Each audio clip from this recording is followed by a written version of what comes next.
पक्षावरती आपल्या सुरुवातीच्या काळापासून मेहरबानी केलेली आहे, भरभरून दिलेलं आहे, त्याच्या बाबतीमध्ये हे सगळं जपून केलं पाहिजे. त्या बाबतीत मी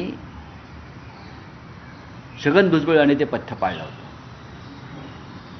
छगन भुजबळ आणि पक्ष सोडल्यावर बराच काळ त्यांनी सांगितलं. गणेश नाईक यांचं मी कौतुक करतो. गणेश नाईक यांनी सुद्धा शिवसेना आणि माननीय बाळासाहेब ठाकरे, उद्धव ठाकरे यांच्यावरती पक्ष सोडल्यावरती काहीच टिप्पणी केली नाही. याचं कारण ते कृतज्ञ होते. बरेच लोक कृतज्ञता ही पाळतात की मला या पक्षाने भरभरून दिलं. असे खूप लोक मी पाहिले या शिवसेनेत नाहीत पण बाहेर गेले आणि त्याने ठाकरे कुटुंबांना आतापर्यंत जे दिलं त्यांनी तुम्हाला दिलं म्हणून तुमच्याच किंमत वाढली ना. नाही ते तुम्हाला मोदी शहा काय विचारू, दारात उभा करणार नाही हो. मोदी शहा आणि फडणवीस तुम्हाला दारात उभं करणार नाही.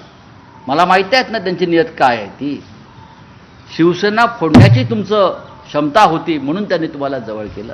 तुमच्यामध्ये फार मोठं कर्तबगारी कर, तुम्ही महाराष्ट्रासाठी देशासाठी फार मोठं सामाजिक राष्ट्रीय कार्य केलं म्हणून तुम्हाला त्यांनी आश्रय दिला नाही. तुम्ही त्यांचे आश्रित आहात. ते तुम्ही शिवसेना पैशाच्या ताकदीवर फोडू शकल्यामुळे.